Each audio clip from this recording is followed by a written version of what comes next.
ये भी जो ये लीला है जो हम योग से प्राप्त करते हैं, ये है बालकों की लीला। बालकों की लीला के पीछे क्यों फिरते हैं? तुझ चैतन्य से पृथक भगवान स्वपन तुल्य शशेश्वांगवत है। इससे आपको त्याग कर क्यों भटकता है? अब क्या दिखा रहे थे याज्ञवल्क्य जी? भगवान कहाँ पर है? अपने अंदर है ना, बाहर नहीं है वो। इस अनात्मक योग को त्याग। चल रहा है माइक ऑन। याज्ञवल्क्य ने कहा, इस नाम रूप जगत का उपादान कारण अज्ञान है। थोड़ा हम पीछे से कर रहे हैं। जब ज्ञान कर अज्ञान नाश हुआ तो ज्ञानी को अपने शरीर सहित जगत कार्य की प्रतीति क्यों होती है ना? वही प्रश्न आ गया ना भी, फिर ये शरीर तो दिखना नहीं चाहिए अपना, ना होनी चाहिए, क्योंकि उपादान कारण के नाश से कार्य नहीं रहता। यह नियम है, ठीक है। अब कहते हैं उपादान कारण, जैसे मटका, मटके का उपादान कारण मिट्टी। अब मिट्टी ही नहीं होगी तो मटका कैसे बनेगा? जैसे मृत्तिका सुवर्ण के नाश से घट भूषण नहीं रहते। अब सोना नहीं होगा तो गहने नहीं बनेंगे। धर्मराज ने कहा, अन्य शास्त्रों में यह प्रकरण विस्तृत कर लिखा है। कौन सा? घट वाला और है ना भी, जैसे सोने वाला भी बहुत विस्तार से लिखा हुआ है। यह केवल सिद्धांत ग्रंथ है, इसमें विस्तार नहीं किया, खाली बता दिया। पर हमने जैसे पहले शास्त्र किए हुए हैं तो हमें समझ में आ गया ये। परंतु संक्षेप से सुन, भरम दो प्रकार का होता है। एक निरुपाधिक भरम होता है, दूसरा सो उपाधिक भरम होता है। अब देखो भरम के दो भेद हैं। एक तो उपाधि वाला भरम जो दिख रहा है हमें सामने, ठीक है, और एक निरुपाधि, दिखता नहीं है पर है भरम। जैसे रज्जु में सर्प आदिक भरम तथा स्वपन भरम निरुपाधिक भरम है तो नहीं। अब रज्जु के अंदर, रस्सी के अंदर सांप दिख रहा है ना, है तो नहीं ना, पर हमें दिख रहा है। तभी उन्होंने कहा ये निरुपाधिक के धर्म है, क्योंकि रज्जु ज्ञान से तथा निद्रा रूप कारण से नाश से सर्प आदिक कार्य तथा स्वपन कार्य की किसी काल में अत्यंत अप्रतीति हो जाती है। हमने रस्सी जान ली तो सांप उसी टाइम खत्म। देखो दूसरा क्षण नहीं आएगा हमारे पास। और जैसे हम जागृत अवस्था में आ गए, स्वप्न उसी काल में खत्म, उसी क्षण खत्म। चाहे स्वप्न के अंदर हम रो क्यों ना रहे, हमें दुख वाली स्थिति क्यों ना हो, बाकी शेष कार्य की प्रतीति नहीं होती। इत्यादि स्थानों में निरुपाधिक भरम है। तथा जैसे शुद्ध स्फटिक मणि किसी जगह में पड़ी है, तिसके पास लाल पुष्प भी धरा है, तिस स्फटिक मणि में लाल पुष्प की शुद्ध लाली की दमक पड़ती है, परंतु स्फटिक मणि के अज्ञात पुरुष को शुद्ध स्फटिक मणि लाल प्रतीत होती है ना। अब स्फटिक मणि का रंग लाल तो नहीं है, अज्ञान के कारण उसको लाल दिख रही है। ये क्या है? कदाचित उपदेश से व अपनी बुद्धि के विचार से किसी पुरुष को शुद्ध स्फटिक मणि का ज्ञान भी हो गया, तथापि जब लग लाल पुष्प स्फटिक मणि के समीप पड़ा है, तब लग स्फटिक मणि लाल ही प्रतीत होती है ना। अब उसको ज्ञान हो गया, पर वो फिर भी लाल दिख रही है, पर उसकी बुद्धि में क्या होगा कि ये लाल नहीं है। पुष्प के अभाव से लीला का अभाव होगा, अन्यथा नहीं होगा। इत्यादिक सो उपाधिक भरम के अनेक दृष्टांत हैं। अब देखो ये मतलब सो उपाधि वाला हो गया ना, उपाधि से हमें भरम हो रहा है। अब उपाधि से दूसरा वहां पड़ा है, उपाधि में एक और वस्तु भी पड़ी है साथ में, जैसे लाल फूल को कह रहे हैं, वो पड़ी है साथ में, पर स्फटिक मणि का रंग चेंज हो रहा है, पर वास्तव में है नहीं, वो शुद्ध है। ये सा उपाधि का भ्रम हो गया। और निरुपाधि का दूसरी वस्तु नहीं है साथ में, है ना।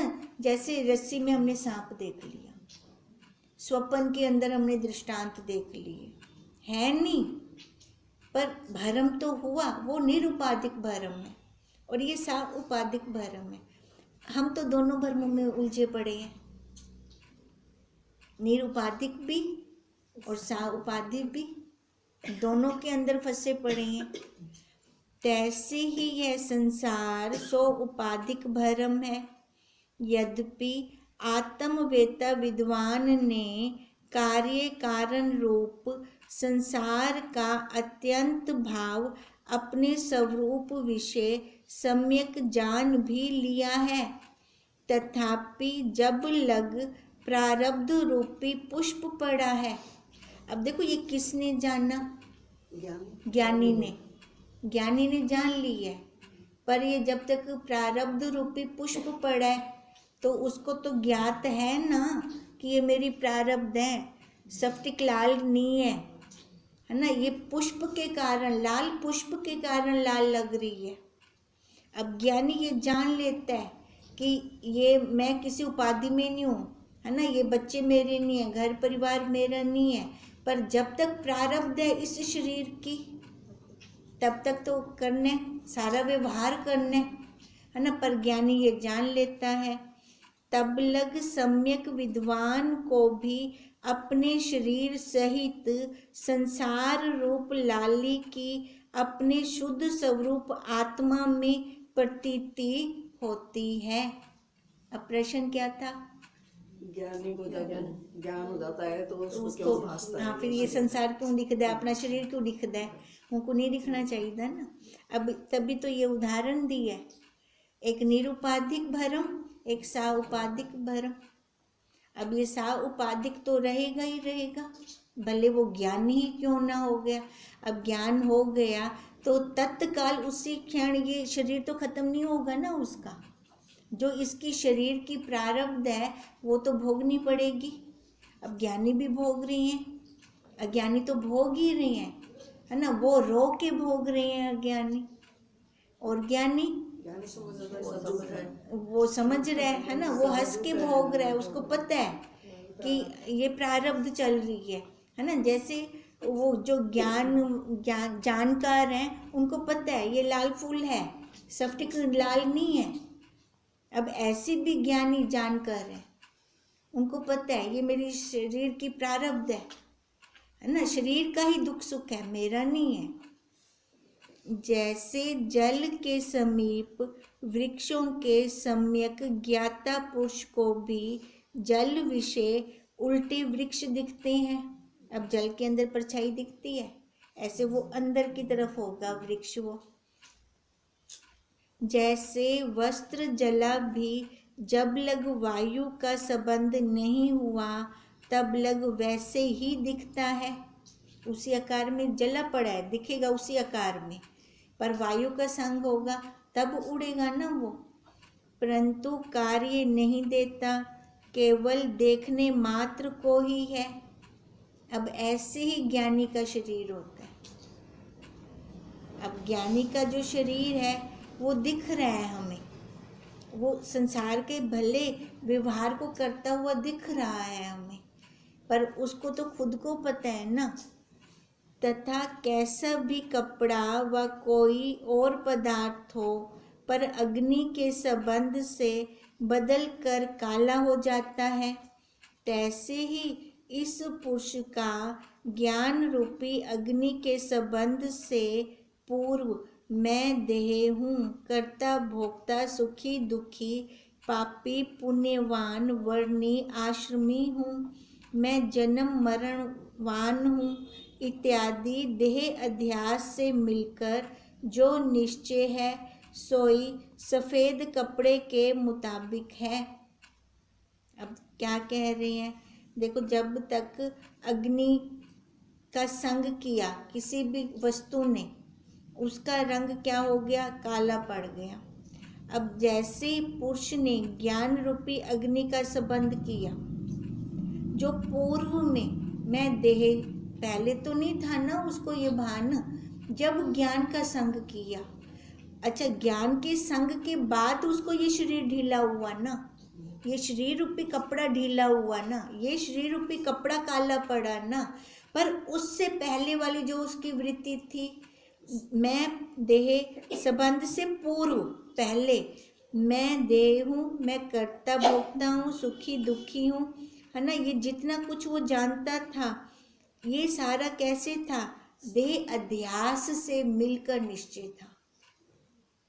पर बाद में तो ना रहा उसका ये निश्चय। सोई सफेद कपड़े के मुताबिक है। जब ज्ञान रूपी अग्नि का पुरुष रूपी सफेद कपड़े को संबंध हुआ, तब फिर देखो उसका, अब पहले तो मैं कर्ता भोक्ता था, अब ज्ञानी का जब उसने ज्ञान का संग कर लिया, तब मैं शुद्ध चैतन्य नित्य मुक्त सुख रूप व्यापक आत्मा हूँ। ना मैं जन्मता हूँ, ना मैं मरता हूँ, ना मैं खाता हूँ, ना पीता हूँ, ना लेता देता सोता जागता हूँ, ना मैं देह हूँ, ना मैं वर्णी हूँ, ना आश्रमी हूँ। अब देखो, अब निश्चय बदला, पहले भी वही बुद्धि थी, बाद में भी वही बुद्धि है, पर निश्चय तो बदल गया। इत्यादि सर्व देह के धर्म है, ये धर्म मेरे नहीं है। अब ज्ञानी तो तब बना ना जब उसने ये जान लिया सारा कुछ। यही पूर्व से विलक्षण निश्चय पुरुष सफेद कपड़े का रंग बदल कर काला होता है। अब काला कब था, जो पहले वाला कपड़ा था उसका, जब वो अज्ञान काल में था। अब ये सफेद कपड़ा कैसे हुआ उसका, कर्ता बना था, तेरा कर्तापन वाला हो गया। हाँ, जब अकर्ता हो गया, है ना, ये कर रहा है, ये खा रहा है, व्यवहार वैसा का वैसा होगा जैसे पहले चल रहा था, शरीर भी उसका वैसा का वैसा ही रहेगा, कोई दो सींग नहीं लग जाएंगे उसको। पर भावों के अंदर अंतर कितना आ गया। हम बंधन में हैं तो कैसे हैं, बंधन में कर्तापन से हैं, भावों से हैं ना। भावों से मैं कर रहा हूँ तो मैं खा भी रहा हूँ। अगर भावों से मैं कर ही नहीं रहा, भले ये शरीर कर रहा है, मैं नहीं कर रहा, ये कर रहा है, भाव बदल गए, वही हमारा कपड़ा सफेद हो गया। तथापि ज्ञान रूपी अग्निकर कारण उपादान अज्ञान सहित यह देह संसार रूप कार्य दग्ध हो भी गया, परंतु जब लग प्रारब्ध के नाश रूप वायु का देह सहित संसार रूप कपड़े का संबंध नहीं हुआ, तब लग यह कार्य कारण देह सहित संसार रूप कपड़ा ज्ञानी को वैसे ही प्रतीत होगा।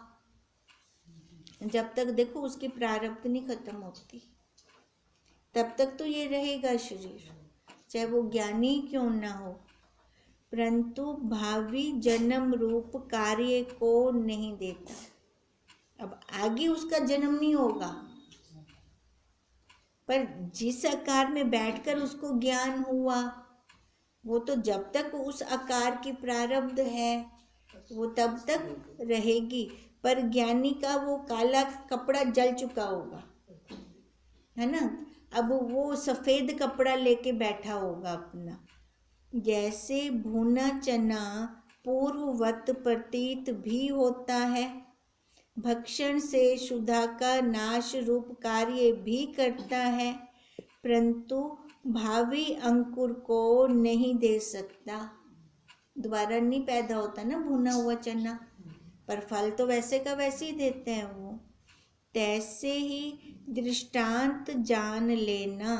अब जो उन्होंने प्रश्न किया था कि ज्ञान हो गया तो उसको फिर ये शरीर क्यों दिख रहा है, ये संसार क्यों दिख रहा है? अरे भाई वो तो दिखेगा, क्योंकि उस शरीर में बैठकर उसने ज्ञान लिया ना। अब उस शरीर की प्रारब्ध जब तक खत्म नहीं होती तब तक वो रहेगा, पर आगे कोई और आकार नहीं लेगा, फिर वो भुने चने वत। जैसे पुरुष मन विशिष्ट देह से भुआटी लेता है, मतलब चक्कर लेता है, तिस भुआटी कर सर्व पृथ्वी आदि पदार्थ फिरते मालूम होते हैं। कोई ऐसे चक्कर खाए तो उसको चक्कर आना शुरू हो जाता है। तीन पदार्थों के घूमने का उपादान कारण अंतःकरण विशिष्ट देह का घूमना था। वे पदार्थ बार बार क्या नहीं घूम देते, घूम वो खुद रहा था, वो जीव खुद चक्कर खा रहा था। खुद के घूमने से अब थोड़ी देर बैठ भी गए ना तो भी उसको लगेगा सारा घूम रहा है। पुनः देह के न घूमने से भी किंचित काल पीछे भी सर्व घूमते प्रतीत होते हैं। तैसे ही ज्ञान के संसार के उपादान कारण अज्ञान के नाश हुए भी प्रारब्ध के नाश पर्यंत, है ना। देखो पहले ज्ञान से अज्ञान जब तक नाश नहीं हुआ, ज्ञान से अज्ञान जब तक नाश नहीं हुआ और तब तक प्रारब्ध के नाश पर्यंत किंचित काल इस देह सहित जगत के ज्ञानी को भी प्रतीति होती है, प्रतीति होगी। याज्ञवल्क्य ने कहा, हे वशिष्ठ, नाम तेरा योग विशिष्ट है, तुझको चाहिए योग का पक्ष करना। पर उन्होंने तो मना कर दिया था, है ना। योग से अगर परमात्मा प्राप्त होता तो खाली योगियों को ही मिलता, वो भी उस काल तक जब तक वो योग कर रही हैं। फिर जो परमात्मा हम कहते हैं घट घट वासी है ना, सर्व अंतर्यामी है, फिर वो तो पूरा उतरा ही ना फिर उस कसौटी पर। वशिष्ठ ने कहा, क्रिया रूप योग कर्ता के अधीन है।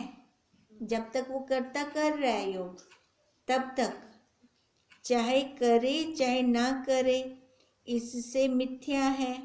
जिसकर योग अयोग दोनों अंतर सिद्ध होते हैं सोई सत रूप है। अब योग हो रहा है नहीं हो रहा ये जान रहा है ना, कोई बैठा है ना अंदर जनवाने वाला, तो कहते वही सत्य है जो योग अयोग दोनों को बता रहा है।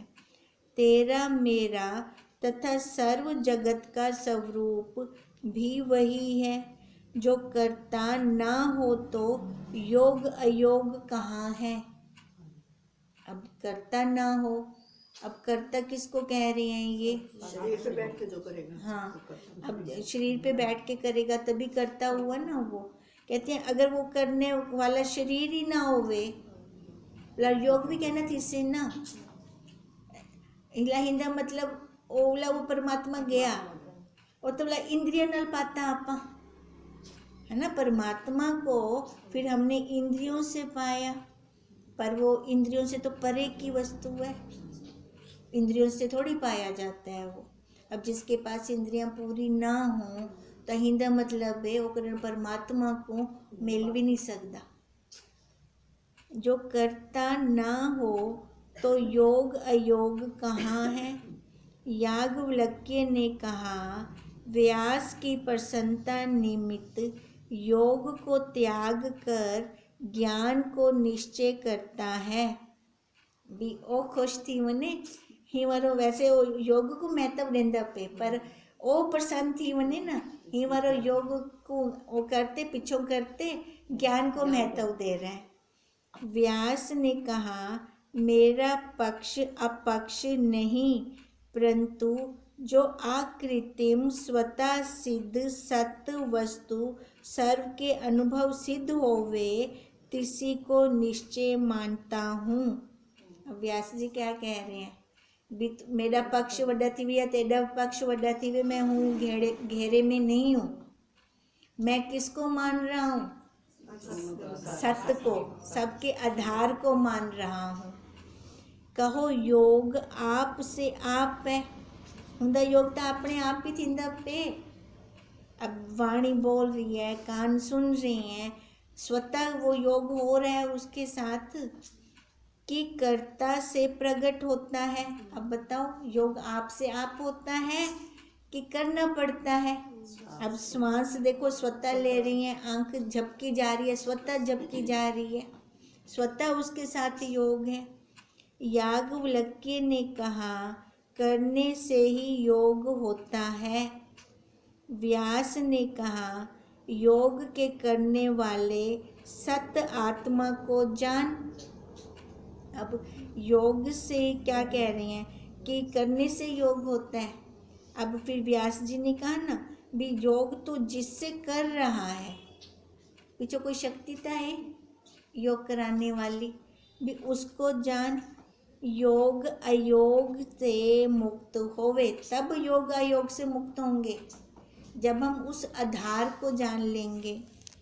पराशर ने कहा हे मैत्रेय, मैं भी तिस सभा में गया और कहने लगा सब नहीं है, एक मैं ही हूँ। अब पराशर जी ने क्या कि पराशर ने कहा मैत्रेय, हे मैत्रेय, उस सभा में पराशर जी भी बैठे थे। अब मैत्रेय को वो कह रहे हैं मैं भी तिस सभा में गया और कहने लगा कि सब ये नहीं है, ये मिथ्या है सारा, एक मैं ही हूँ। वशिष्ठ ने कहा ऐसे मत कह, जो तू है तो सब भी है। हाँ वो परमात्मा है ना बोला। मैंने कहा मैं आप से आप मुझ विषय पर अपर नहीं, आप से आप मुझ विषय पर अपर नहीं है। वशिष्ठ ने कहा सभा से निकल जा, क्या पर अपर मुझसे भिन्न है?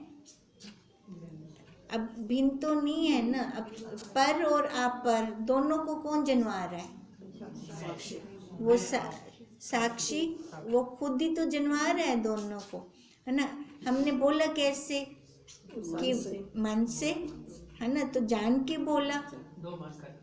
जैसे पांच भूत कहें पर अपर भौतिक पदार्थ हमारे में नहीं, तिनका कहना सभा में हंसी योग्य है।